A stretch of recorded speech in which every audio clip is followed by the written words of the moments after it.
হাসির রাজা, জ্ঞানের রাজা, রসিক রাজা।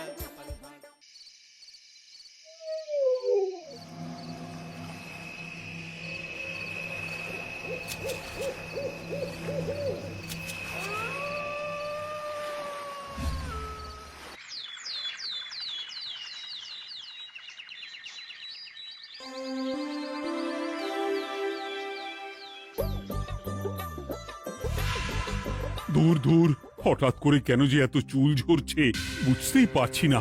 কতদিন হয়ে গেল চুল ওঠা আর থামছেই না। না, এমন হতে থাকলে তো মাথায় টাক পড়ে যাবে। না না না, আজ রাজবৈদ্যের কাছে পরামর্শ নিতে হবে। কি ব্যাপার মহারাজ, আজ আপনাকে এমন চিন্তিত দেখাচ্ছে কেন? জীবনে বড় দুঃখ গোপাল, মন মেজাজ একদম ভালো নেই। সে কি, কি হয়েছে মহারাজ? গোপাল থাকতে দুঃখ কিসের? আর বলো না, মাথার চুলগুলো আজকাল ঝড়ে পড়া পাতার মতো পটপট করে ঝরে যাচ্ছে। আমি তো জানি কেন এমন হচ্ছে, কিন্তু এখনই মুখ খুললে চলবে না। আর একটু বেশি বিপদ বাড়লে তখন মাঠে নামবো। তাই বলুন। এ তো খুব ছোট ব্যাপার, চুল ঝরলে টাক পড়বে, আর সেটা পড়া কত ভালো জানেন? কথায় আছে, যত বড় টাক তত বেশি টাকা। তুমি চুপ করো তো বাপু। যদি টাক থাকলেই টাকা হতো, তাহলে তোমার টাকা কোথায়? যেটা বোঝো না সেটা নিয়ে কথা বলো না। তাই না তাই, মহারাজের ঝরছে চুল, চিন্তার ভাঁজ মাথায়। গোপাল যতই চেষ্টা করুক, চিড়ে ভিজবে না কথায়। তোমরা সকলে থামো তো দেখি। ও রাজবৈদ্য, তুমি এর কিছু উপায় বলো। আগে মহারাজ, অনেক সময় দেহে ওই লৌহের পরিমাণ কমে গেলে এমন চুল ঝরে। আপনি বরং পালং শাক, ওই কিশমিশ, কলা ও আরো কিছু ফল আমি বলে দিচ্ছি, সেগুলো বেশি করে খান। আচ্ছা আচ্ছা আচ্ছা, তবে তাই করে দেখি।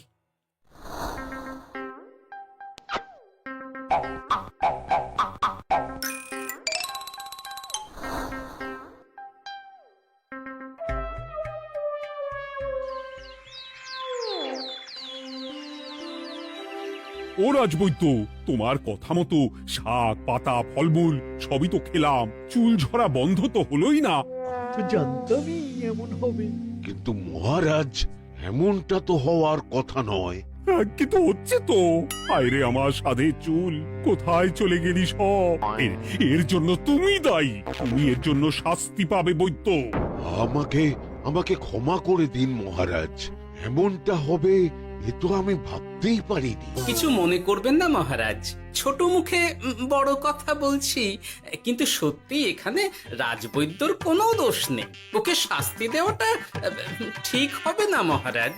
দেখেছেন মহারাজ, গোপালের সাহসটা দেখেছেন? আপনার মুখের উপর কথা বলছে। তা বলি, তুমি যখন এতই বোঝো, তাহলে নিজেই একটা আস্ত লোহা খেয়ে দেখো না, তোমার মাথায় চুল গজাচ্ছে কিনা। ঠিকই আছে, এসব মূর্খের মতো কথা কেবল আপনার থেকেই আশা করা যায় মন্ত্রী মশাই। মহারাজ, আপনি বিচক্ষণ মানুষ, আমার শুধু অনুরোধ, আরেকবার ভেবে দেখবেন। ঠিক আছে, রাজবৈদ্যকে আমি শাস্তি দেব না, কিন্তু সকলের জন্য আমার একটা ঘোষণা আছে। কি ঘোষণা?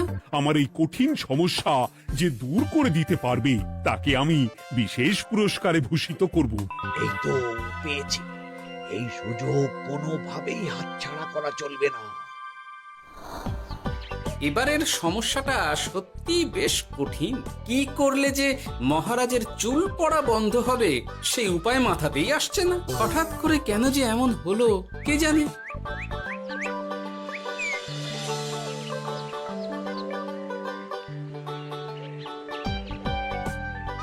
ও মা, তুমি এসে গেছো? একটু বসো, আমি তেলটা মেখেই হাত ধুয়ে খাবারটা বাড়ছি। হ্যাঁ, সে ঠিক আছে, কিন্তু তুমি কিসের তেল মাখছো এটা? কি আবার মাথার চুলের তেল। এখানেও চুল, ওদিকে মহারাজেরও চুল ঝরে পড়া নিয়ে আমরা সবাই হিমশিম খাচ্ছি গিন্নি। আরে মহারাজের অত সুন্দর কালো চুলগুলো ঝরে যাচ্ছে, এ তো ভারী দুঃখের কথা। সে আর বলতে, ওই জন্যই তো আমি বাবা মাথায় এই জড়িবুটি তেল মাখি। এতে চুলের গোড়া শক্ত করে, চুলকে ভালো রাখে, নতুন চুল গজায় সব। হ্যাঁ কি কি বললে? নতুন চুলও গজায়? সত্যি? হ্যাঁ, বাহ, তাহলে আর চিন্তা কি। আমাকে এই তেলটা একটু দিতে পারবে গিন্নি? মহারাজকে দিয়ে আসি। উনি বলেছেন যে ওনার সমস্যা দূর করতে পারবে তাকে উনি পুরস্কার দেবেন। ওমা, এই তাই নাকি? এই তো দারুণ ব্যাপার গো। নাও নাও নাও, তেলখানা নিয়ে মহারাজকে কাল দিয়ে এসো তাহলে। আর জানিয়ে দিও দিনে 2 বার কিন্তু তেল মাখতেই হবে। হ্যাঁ আচ্ছা, ঠিক আছে।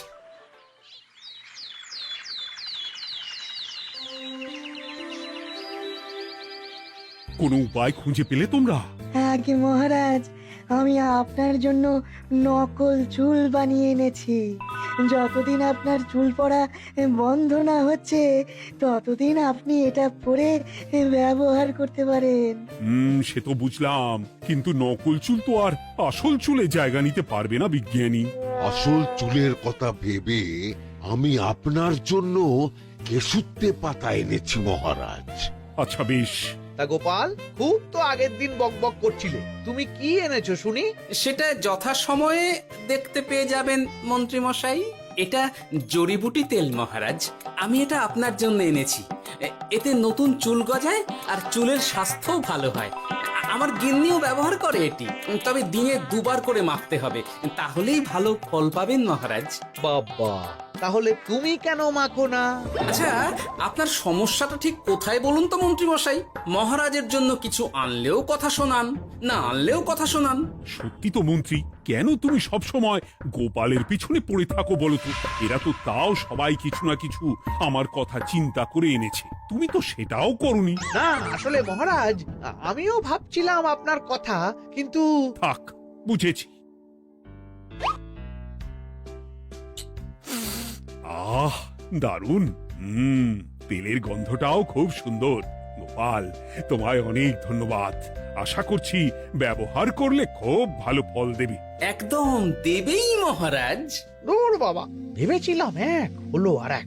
কোথা দিয়ে যে গোপালটা মাঝখান দিয়ে এসে নাক গলিয়ে ঢুকে পড়ে, খুব শক্ত পুরস্কার নেওয়ার। দেখাচ্ছি মজা।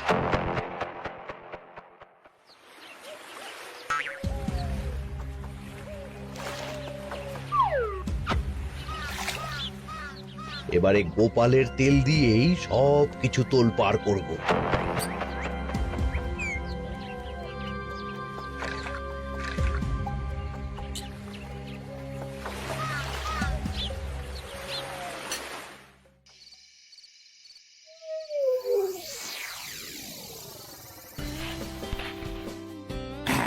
ব্যাস, হয়ে গেল 2 বার মাখা।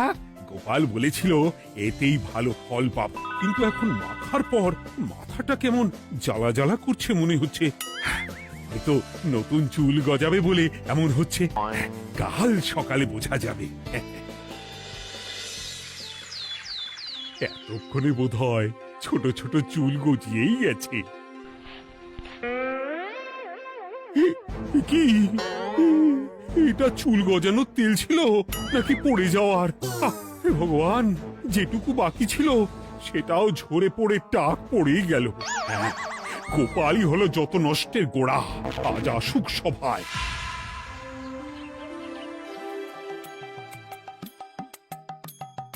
এই যে এখন এলেন উনি। ও কি মহারাজ, আপনি এমন কাপড় মাথায় জড়িয়ে বসে আছেন কেন? তুমি আর এমন প্রশ্ন জিজ্ঞাসা করো না গোপাল, তোমার দয়াতেই মহারাজের এমন অবস্থা। মানে? মানেটা আমি তোমায় দেখাচ্ছি, দাঁড়াও। এই যে গোপালের দেওয়া তেল মেখেই আমার এমন হয়েছে, আর তার জন্য আমি তোমাকে কোনোদিনও ক্ষমা করব না গোপাল। বিশ্বাস করুন মহারাজ, আমার গিন্নিও মাখে এই তেল, কিন্তু এমন কিছু তো এখনো পর্যন্ত ঘটেনি। আমি আর কিচ্ছু শুনতে চাই না। আমার মাথা ভর্তি চুল আমি ফেরত চাই। যতদিন না আমার মাথার সব চুল ফিরে আসছে ততদিন আমি তোমার মুখও দেখতে চাই না। মহারাজ আপনার কোনো চিন্তা নেই, আমি তো আছি। এবার এই সমস্যার একটা সমাধান আমি করেই ছাড়বো। কি ব্যাপার, মন্ত্রী মশাই এত লাফাচ্ছে কেন? এসবের পেছনে আবার ওনার হাত নেই তো? না, ব্যাপারটা পরে দেখতে হচ্ছে।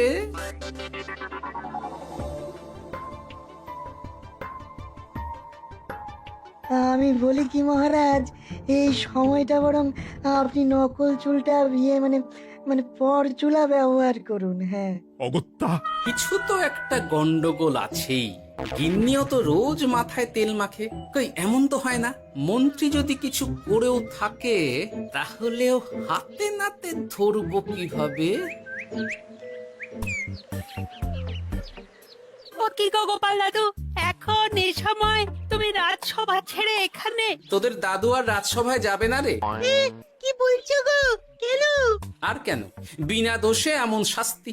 তোমায় শাস্তি দিয়েছে, তুমি শুধু বলো কে তোমার সাথে কি করেছে, বাকিটা আমরা বুঝে নিচ্ছি।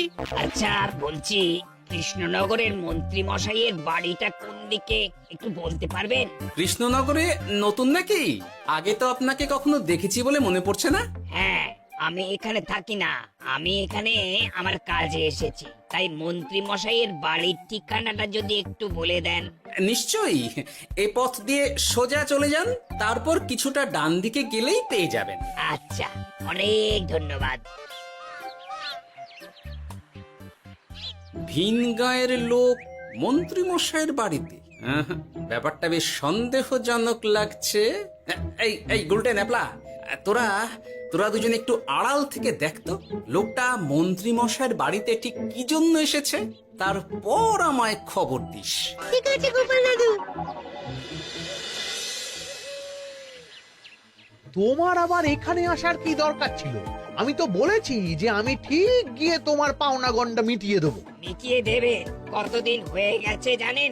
দেখো, হয় আমার কীটনাশক আর সার সব ফিরিয়ে দিন, নয়তো আমার জিনিসের দাম মিটিয়ে দিন। কীটনাশক, সার আর কি করে ফেরত দেবো বলো? ও তো সব পুকুরের জলে মিশে গেছে। ওসব আমি জানি না, আমার পাওনা গন্ডা মিটিয়ে দিন, ব্যাস। চল চল, এখনই তাহলে গোপাল দাদুকে গিয়ে সব জানাই। চল চল। দাদু, ও গোপাল দাদু। তোরা এসে গেছিস? আয় আয় আয় আয় আয়। মন্ত্রী মশাইয়ের মুখ থেকে অনেক খবর পেলাম। তাই নাকি? কি শুনি? মন্ত্রী মশাই ওই লোকটার কাছ থেকে অনেক কীটনাশক সার নিয়েছে, কিন্তু এখনো জিনিসের দাম মেটায়নি। হ্যাঁ, ওই জন্যই তো মন্ত্রী মশাইয়ের উপর লোকটা খুব লেগেছিল, হুমকিও দিয়েছে 1 সপ্তাহের মধ্যে জিনিসের দাম সব মিটিয়ে দিতে হবে। তাই নাকি? কিন্তু কীটনাশক সার নিয়ে মন্ত্রী মশাই কি করবে? সেটা তো বলতে পারবো না দাদু। তবে হ্যাঁ, মন্ত্রী মশাই ওই লোকটাকে বলছিল যে ওই সব কীটনাশক সার পুকুরের জলে মিশে গেছে। কি বললি? পুকুরের জলে? আচ্ছা, এবার দুয়ে দুয়ে 4 করা গেল। অনেক ধন্যবাদ রে তোদের। বল বল, তোরা কি খাবি? কিচ্ছু লাগবে না গোপাল দাদু, তবে ভোলা ময়রার মিষ্টি খাওয়ালে। আচ্ছা আচ্ছা। কি করে যে মহারাজকে আসল ব্যাপারটা বোঝাই, কিছু তো একটা উপায় বের করতেই হবে। তা বলি বাবা, রাজসভায় যেতে হবে না বলে কি সারাদিন এইভাবেই শয়নে শয়নে দিন কাটাবেন বাবা? হ্যাঁ, উপায় পেয়ে গেছি। বুঝলে গিন্নি, আমাকে একটা জায়গায় যেতে হবে, বুঝলে? তারপর ওখানে যদি কাজ হয় তাহলে আগামীকাল রাজসভায় আমি যাব। কিন্তু তুমি যে বলেছিলে তোমার এখন ছুটি। হ্যাঁ, কি আর করি বলো, গুরুত্বপূর্ণ একটা কাজ, তাই যেতেই হবে। আচ্ছা যাও। ওই গো বিজ্ঞানী, আরে গোপাল যে, বলো। এই যে বিজ্ঞানী, একটা বিশেষ দরকারে তোমার কাছে এলাম, বুঝলে? হ্যাঁ, বলোই না। আচ্ছা, এই দূষিত জলকে কিভাবে আবার পরিশুদ্ধ করে বলতে পারবে? কেন পারবো না? জলের মধ্যে একটু চুন আর ফটকিরি দিয়ে দিলেই জল আবার দূষণমুক্ত হয়ে যাবে। তবে ওগুলো দেওয়ার পর কিছুদিন সেই জলকে ব্যবহার করা বন্ধ রাখতে হয়। হ্যাঁ। আচ্ছা আচ্ছা, অনেক ধন্যবাদ। আসি তাহলে, হ্যাঁ।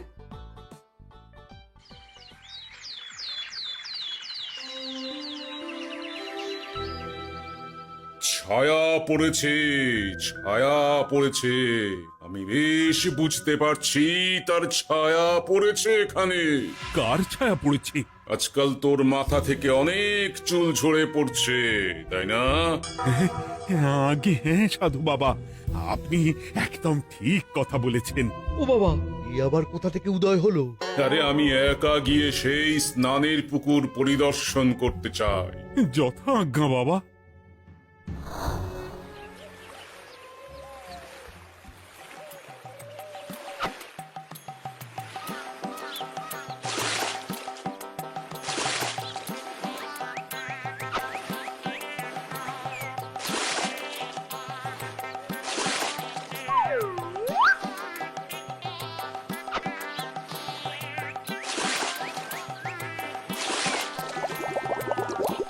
যাক বাবা, মোটামুটি সপ্তাহখানেক এভাবে থাকলেই পুকুরের জল আবার আগের মতো পরিষ্কার হয়ে যাবে। এবার শুধু মহারাজকে একটু বুঝিয়ে বললেই হয়ে যাবে।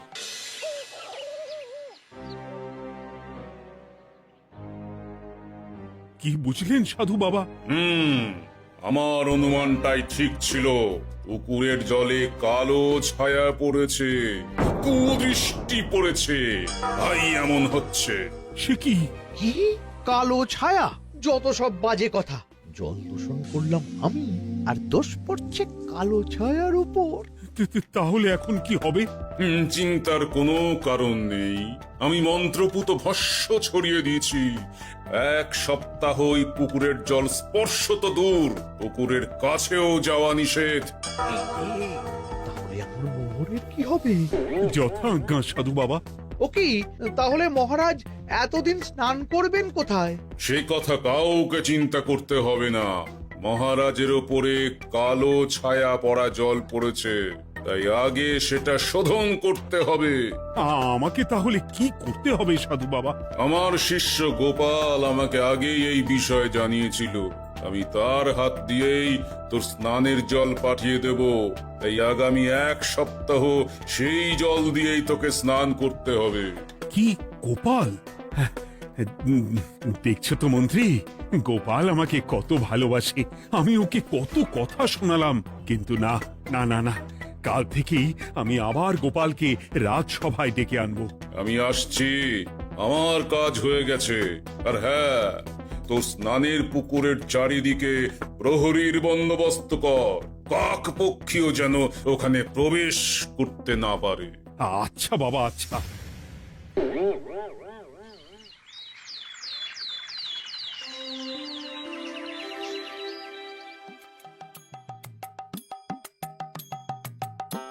গোপাল, তোমাকে আবার এখানে দেখতে পেয়ে আমার খুব ভালো লাগছে। তোমার গুরুদেব গতকাল এসেছিলেন, কিছু মনে করো না। না বুঝেই তোমাকে অনেক কথা শুনিয়েছি। না মহারাজ, আমি জানি আপনি আমাকে খুব ভালোবাসেন, তাই আমি কিছু মনে করিনি মহারাজ। এই নিন, আমি আপনার স্নানের জল এনেছি। হ্যাঁ হ্যাঁ হ্যাঁ, দাও দাও দাও।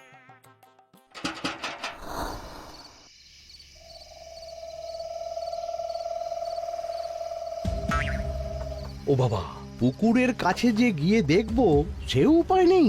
চারপাশে প্রহরীতে ভর্তি, তাহলে কি সত্যি সত্যি কালো ছায়া পড়েছে? ভালোই হলো, পাওনাদারকে বলে দেবো কীটনাশকটা জালি ছিল। হি হি।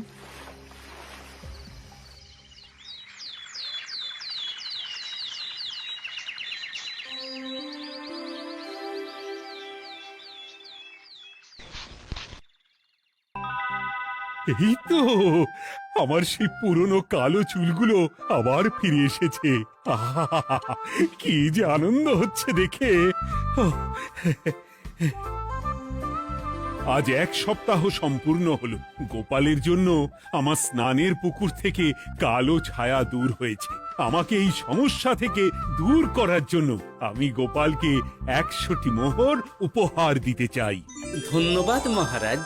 দূর, আমার আর ভালো লাগে না, সব সময় গোপালই মোহর পায়। এটা তো আমার পাওয়ার কথা ছিল। এদিকে আজকে পাওনাদারও আসবে।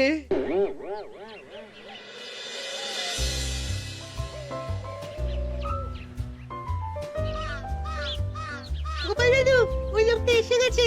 আচ্ছা, আসছি। এটা তো মন্ত্রীর বাড়ির দিকে রাস্তা, আমরা তাহলে ওদিকে কেন যাচ্ছি গোপাল? আপনার পুকুরের আসল রহস্যটা কি সেটা আপনি জানবেন না মহারাজ? মানে নিজের চোখেই দেখুন, তাহলে বুঝতে পারবেন। আর একটু সময় দাও আমায় ভাই, এমনিতেও তোমার কীটনাশক কোনো কাজের নয়। কি এখন এসব কথা? আর একদিনও সময় দিতে পারছি না। একটু বোঝো, একটু। সব আমি মহারাজের পুকুরের জলে মিশিয়ে দিয়েছি। মন্ত্রী, তুমি তাহলে সেই কালো ছায়া? মহারাজ, আপনার পর্দা ফাঁস হয়ে গেছে মন্ত্রী মশাই। তুমি তাহলে সবটা জানতে? একদম প্রথম থেকে। রে, খুব জোর ফেঁসেছি। এদিকে পাওনাদার, ওদিকে মহারাজ, এখান থেকে কেটে পড়তে হবে। গন্ডগোল করে আবার পালানো হচ্ছে তবে রে। বলো, কেন করেছিলে? মহারাজ, আমি ভেবেছিলাম আপনার সব চুল উঠে গেলে আমি আপনার কাছ থেকে চুল গজানোর ওষুধ দেওয়ার নামে অনেক টাকা লুটবো। কিন্তু সেই ভাবনা ভাবনাই থেকে গেল, সেগুড়ে যে বালি হয়ে গেল। ভাবা যায় চুলের জন্য চুলো চুলি, হ্যাঁ?